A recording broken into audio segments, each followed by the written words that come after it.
Salam, bugün sizinlə Adolf Hitlerin İkinci Dünya Müharibəsi zamanı verdiyi bəzi, necə deyim, həlledici qərarlara baxacağıq və onların fəlakətli nəticələrinə. Bəli, salam. Əlimizdəki materiallar göstərir ki, bu səhvlər təkcə, strateji deyildi. Psixoloji kökləri də var idi və bu, onun qurduğu imperiyanın, deməli, sükutunu sürətləndirdi. Məqsədimiz də elə budur. Sadəcə faktları sadələmək yox, anlamaq ki, bu qərarlar tarixi necə dəyişdi. Gəlin başlayaq. İlk növbədə o məşhur Barbarossa əməliyyatı, Sovet İttifaqına hücum. Bəli. Əsas məsələ bu yanlış addımların arxasındakı səbəbləri, o zəncirvari təsirləri anlamaqdır. Qeydlər də göstərir ki, Şərq cəbhəsinin açılması Almaniyanı həddindən artıq yüklədi. Resurslar, çatışmırdı. Tamamilə. Qışa hazırlıqsızlıq, o uzanan təchizat xəqvəri və sonda Stalingrad, böyük fəlakət. Bunlar hamısı o avantiranın nəticəsi idi əslində. Amma Şərqdə bu vəziyyət olanda, Qərbdə də maraqlı bir şey baş verirdi, Dünkürk. Dünkürk. O həqiqətən də çox, mübahisəli məqamdır, qeydlərdə də bu vurğulanır. 300 mindən çox əskərin təxliyəsinə imkan verildi. Britaniya müharibədə qaldı. Məhz elə. Bu olmasaydı, bəlkə də müharibənin taleyi tamam başqa cür olardı. Bəziləri deyir, bu Hitlerin siyasi bir jesti idi, Britaniyanı sülhə məcbur etmək üçün. Amma nəticədə böyük bir hərbi səhv oldu. Deməli, bir qərarın arxasında həm siyasi, həm hərbi motivlər ola bilir. Amma nəticə. Bəli, nəticə tam fərqli olur. Başqa bir kritik addım.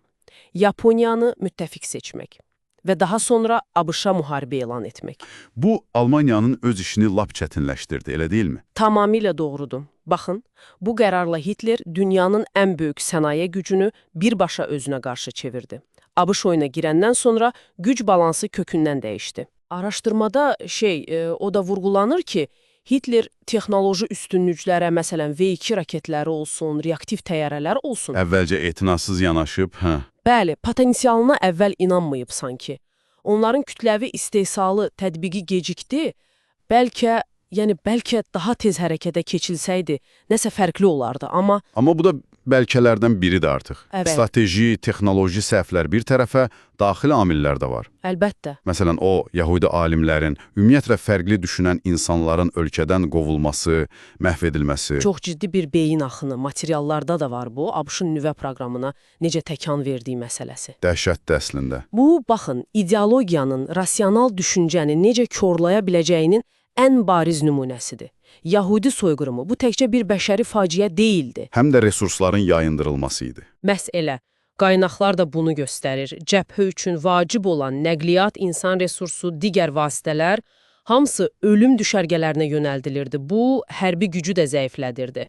Üstəlik Hitlerin öz generallarına qulaq asmaması, hətta Rommel kimi təcrübəli birinə belə. Şəxsi ego, tərsliyi, qərarlara təsiri, qeydlərdə bunlar da vurğulanır. Öz generallarına etibar etməmək, liderlikdə bu nadirən uğur gətirir. Bir də İtaliya kimi, zəif müttəfiqlər. Bu da Almaniyanı əlavə cəbhələrdə, Balkanlarda, Şimali Afrikada çətinə saldı. Bəli. Deməli, səhvlər zənciri son anlara qədər davam edib, hətta Berlin müdafiəsi zamanı verilən o əmrlərdə belə. Məhz zəncirvari reaksiya. Bir səhv digərinə yol açır. İdeoloji korluq reallığı görməyə mane olur, həddindən artıq özünə inam, tənqidi məsləhətləri rədd etdirir. Bu təhlil onu göstərir ki, tarixi fiqurları anlamaq üçün təkcə onların ideoloji obrazlarına yox, həm də insani zəifliklərinə baxmaq lazımdır və bu zəifliklərin necə fəlakətli nəticələrə gətirib çıxartdığına. Yaxşı, bəs bütün bu analiz sizin üçün nə ifadə edir? Göründüyü kimi bu hadisələr təkcə keçmişə aid deyil, Əlbəttə deyil. Liderlikdə tənqidi düşüncə, fərqli perspektivlərə açıq olmaq, qərarların o ikinci, üçüncü dərəcəli təsirlərini anlamaq nə qədər vacib olduğunu göstərir. Şəxsi ego, qərəzlər, ideoloji təəssübkeşlik, bunlar düzgün qərar verməyə necə mane ola bilər? Bu, hər dövr üçün aktualdır əslində. Tamamilə.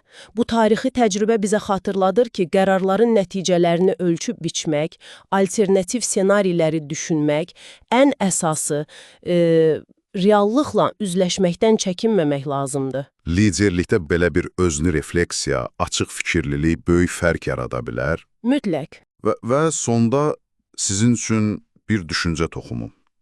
Bu təhlildə gördüyümüz səhvlər və onların kökündə yatan o psixoloji amillər, həddən artıq özünə güvən, reallıqdan qopma, tənqidə dözümsüzlük.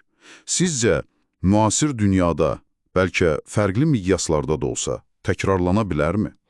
Maraqlı sualdır. Yəni, tarixdən çıxarılan bu dərslər gələcəkdə oxşar fəlakətlərin qarşısını almağa necə kömək edə bilər? Bu əlaqə üzərində düşünməyə dəyər məncə.